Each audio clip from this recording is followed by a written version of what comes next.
मरक्ता technically ओइबा problem खरा लेखिबगिदमक मियेंग ताबिरि सिंगना ngakpigani makha taba pau sandongna pijari Kuki militant सिंगना ngasisu नौना बॉम यावना नोमई राउंड कया सुगनु अमदी तांगजेंगदा कापथरतुना खुन ngakpa मियोय ani sokre थौदोक अदु ngasi पुंग 10 मुक ताबा अदुआइदा मणिपुर रिवर गी नोंगचुक थंगबदा मैतै सिंगना खुंदाना लैरिबा कुंबी केंद्र की नापत अमदी तांगजेंग अहलु खुलगा हेक थंगनना लैरिबा चुराचांदपुर डिस्ट्रिक्ट की मनुंग चनबा लैसान अमदी लाइलोय फाइरोमदगी शक्ति लैरबा बॉम थादरखिबनी हाइरी सुगनो अमदी तांगजेंगी माइकैरोमदगी खुन ngakpa खुद हंदुना मिनिट 30 मुक काना कानरगा खुद थोकनखि हाइरी थौदोक अदुदा सोकलबा खुन ngakpa मियोय अनि अदु कक्चिंग की जीवन हॉस्पिटल दा पुखतके असोपा अमगी फिबम लुबदगी इम्फाल दा पुखतख्रे हाइरे थौदोक थोफम दा कक्चिंग डिस्ट्रिक्ट पुलिस के मकोक थोंबा सिंगसु चंगसिंदुना मिसम मियाम असोक अपन असोय अंगाम थोक्तनबा ngak senbagi हौख्रे हाइरे नाकल अमरोमदा कुकी मिलिटेंट सिंगना कुंबी पुलिस स्टेशन की मनुंग चन्ना लैबा पोम्बी खोक अमदी चंदन पोकपीदसु ngasi ayuk पुंग 13 मखाई मुक ताबा अदुआइदा चौराकना किलोमीटर अमा मुक्तंग लापना लैरिबा चुराचांदपुर डिस्ट्रिक्ट के मनुंग चन्ना लै ग्वानताबीरोमदगिसु नोंमै राउंड 10 मुक कापसिलख्रे हाइरे थौदोक अदुदा अशोक अपंदी यावखिदे हाइरे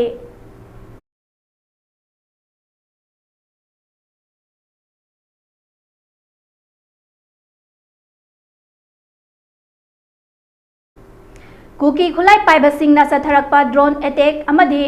रॉकेट प्रोपेल बॉम्ब अटैक ना एनजी सुरबला अमदी आरके राबै हातखिबा थवंगबो आरपीआई अथवाले की नेशनल प्रेसिडेंट सु ओरिबा सोशल जस्टिस एंड एम्पावरमेंट की union minister of state Ramdas B Athawale ना सोशल मीडिया प्लेटफॉर्म अमा ओरिबा एक्स हानगी ट्विटर की खुथांगदा कंडेम तौरकले पोस्ट अदुदा मिनिस्टर रामदास ना हाई कौट्रुकता सथरखिबा ड्रोन अटैक ता मैतै नुपी स्टेट फोर्स यावना अतै मियोय कया असोक अपन नंहनखिबा अमदी मोइरांगदा ngarang kapsilakhiba rocket propelled bomb attack ta maitaigi arangfam oiba ahal ama hatlaga thodok sing asigi attack ni ba attack sing asi manipur da tangdu laitaba hanjilakna ba hotnariba asida akaiba pibani asigomba terrorist ama sagi mayoktam aikhoi puna lepli haina su mahaki post aduda pale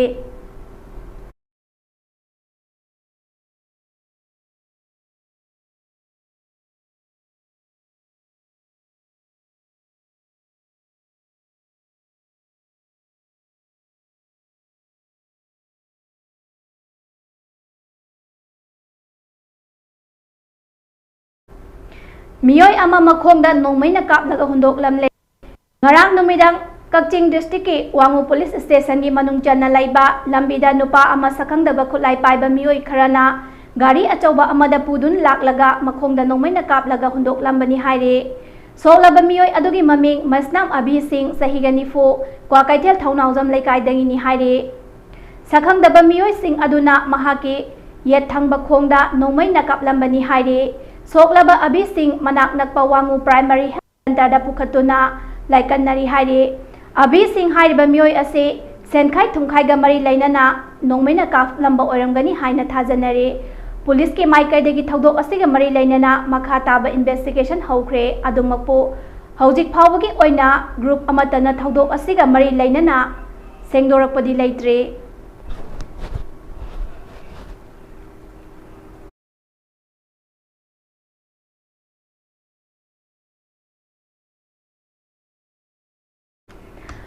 पुरा ओरिबा फिबम असी खुदुंग थिनिंगाई ओइरे अमसुंग मियामना साफागदबा फिबम लैत्रे हाइना राष्ट्रीय Swayamsevak Sangh RSS की मकोक थोंगबा लुचिंगबा मोहन भगवत फोंदोक्रे महाकना मखा ताना हाइखिबदा मणिपुर की मियामना मखोइदा करी थोक्लगदगे हाइबगी मतांगदा निंजिंग मांजिंग Manipur ललोल इतिकी नत्रगा social work की दमक चटखिबसिंगदसु फिबम असिना हेना खुदुंग थिहल्ले अदुबो मणिपुर सिंह की वॉलंटियर सिंगसु सेक्शन लैरे वाफम असे बयाजी हाइरगा हेना खंगनबा शंकर डिंकर काने की सही की थौरम अमगी वा ngangbada फोंदोखिबनी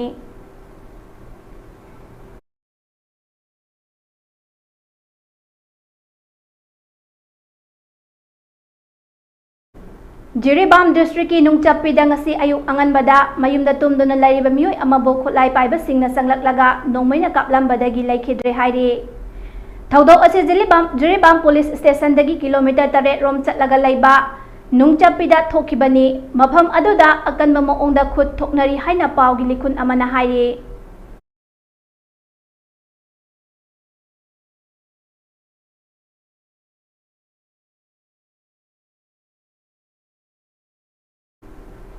Student Union of Kanglaipak Sukna Sinduna hayeng September gi tang 9 Nomaijing numita pangthokani haina tawramba the 10th competition English mari amadi Kanglaipak pumbagi taruk laba ariba Manipuri lon gi wahanthok sangdamnaba 2024 gi amadi mayoknariba situation asina maram oiraga makhataba official notice ama tholoktriba fawba postpone tawre haina publicity committee da suk state level competition 2024 gi campaign kumar mangang na phongdorakre competition gi final round gi oina A da candidate amadi category B da candidate mathoina compete tawnagani ariba lon gi wahanthok changdamnabagi final round da candidate taram doina compete tawnagani Hairiba final round asida selected oiraba candidate singna makhataba akupa marol gi damakta contact number 93668183 natraga 6009707445 natraga 6009686435 asida pau fawira u haina cherol asina makhata rakli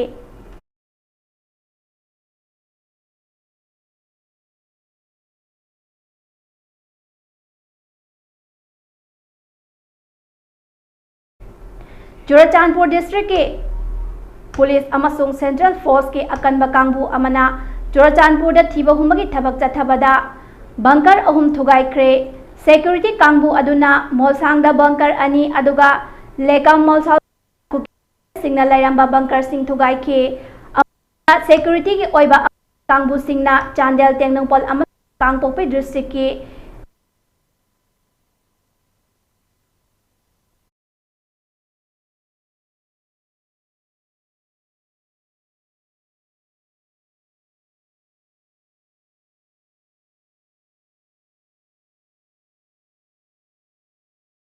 Casa trabaja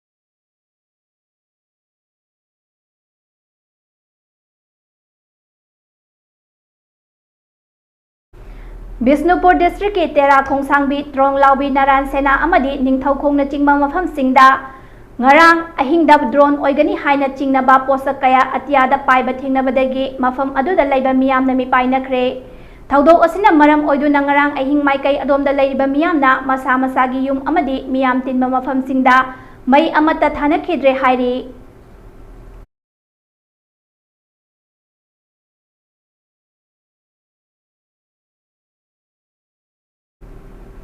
Manipur Police Control Room na thadorok pacherol amada Manipur gi ching amasung tamda makhata na security forces na thiba humbagi thabak chathakre haujik pung haukiba pung kunmari asida National Highway 37 amadi National Highway 2 da lamdam sigi tangai fadana chana thaknaba amadi pochai pusilakpa mathang sitna gari chamaga tara manga amadi chamaga yangkhai ga humdo yorokhi hairi makhata na pochai puba gari chathok jasin tawba yana na ba security forces na khudong thiningai oiba mafam singda ngak senbagi thabak paikhatkre Manipur gi ching amasung tamda checkpoint chamaga ama hangdoktuna achat awok sing check tawbada chingnaba miyoi chamaga kunthra mathoi fagatuna wahang pahong chathaki haire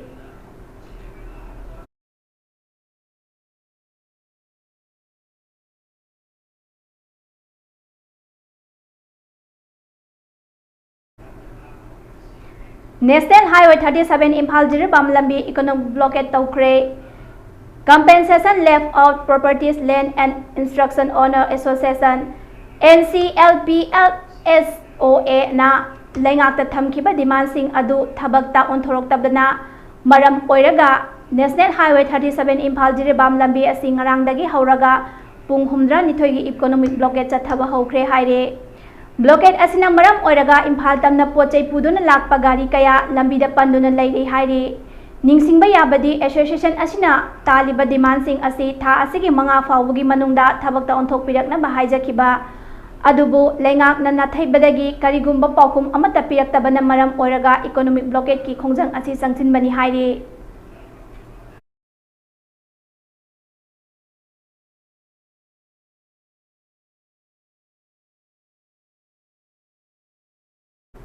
Sakhamdaba singna nupa ama makhongda nomai na kaplamle thaudok asi ngarang Bisnupur district mafam amada chawrakna pung 3:30 rom tarakpa adwaida thokibani haire. Nomai na panbadagi shoklaba miyoi ado Kwakaitel Thaunaujam Laikai Maibam Abi Singh Chahi Nifu kawi haire. Mahakari maramgi nomai na kaplamlibano haiba chapchaba khangba ngamdri haina phongdorakle. Adum oinamak lalhaulup amagi mingda senkhai thumkhai tawbagi maralda kaplamba oiramba yai haina taina thajanari.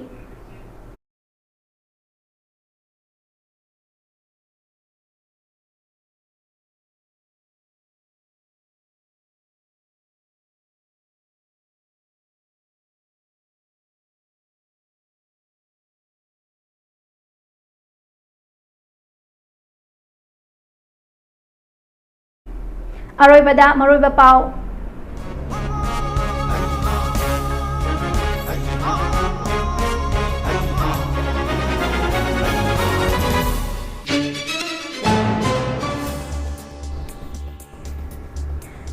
Sarang ngasi nungthil ruling MLA singi mi pham kaukre.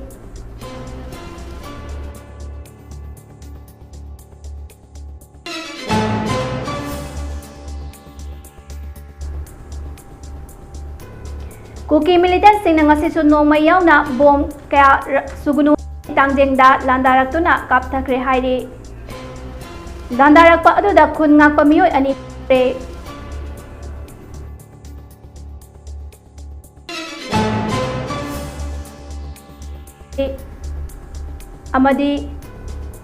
Amadi kuki ki drone attack tan nomai kaya miyoi kaya hat kiba thawngbu Ramdas bi athawale na akan mamoongda yaningda ba phongdokre.